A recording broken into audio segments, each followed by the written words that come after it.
Hey, Physics 11Hers. I'm just going to quick show you how to take a quick screenshot. I'm in the lab here. You're going to work through this, answer some questions, take some screenshots using the charges and field simulation. So you can get to the link right here. FETA Colorado. You can go here. Anyway, just click that. Get to the simulation. You're going to read through this, work through it. So one of the things I have you do is take screenshots of what you're doing throughout the lab. So let's look at the first one. Drag a positive charge into the screen and then drag another one right on top of it. Take a screenshot, paste it below. So if you drag a positive charge in here, all right, there you go. You have the positive charge, or you place it just somewhere kind of in the middle. It's probably best actually if you don't have it maximized when you take the screenshot. I guess it doesn't really matter. Well, let's just do it like this. So I use something called the snipping tool. This is Windows 10.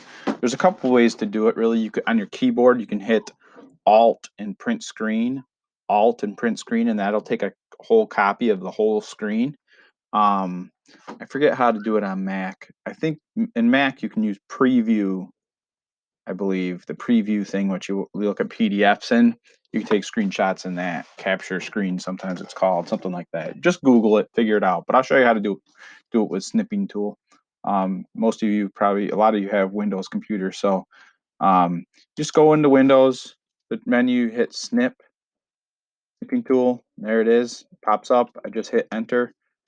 Here it is. This is something I did earlier. I'm going to do new, right? My screen turns kind of gray. Then I'm just going to kind of draw on it. You draw a box, and whatever is now highlighted is what is going to be snipped. So I'll snip that.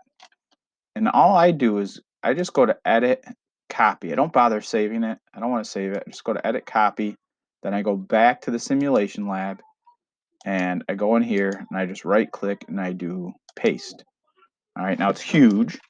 All right, so I'm going to click it, and I'm going to resize it. Hopefully it maintains correct aspect ratio. Don't stretch it weirdly. Like, don't grab a side and like smush it.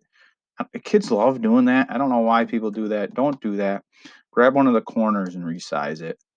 And if it's not maintaining proper aspect ratio, so aspect ratio is length times width, right? Or length to width ratio.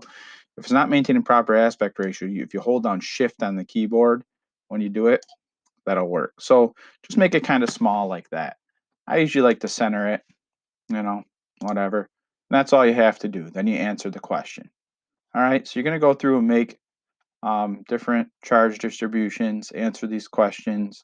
At the bottom, you're going to make different things, negative line of charge, an arc of charge. So you're going to literally put points in like an arc shape, a circle of charge. And you're going to take screenshots and make one written observation of each distribution. So figure it out on your computer. In Chromebooks, you can definitely take screenshots. You take screenshots in anything. So just Google it. If you don't have a Windows computer, just go ahead and Google it. All right. That's going to be due tomorrow. So working on a little bit today. You can work on it a little bit tomorrow, whatever. Just a little simulation lab. Okay. Have a good one, guys. We'll see you later.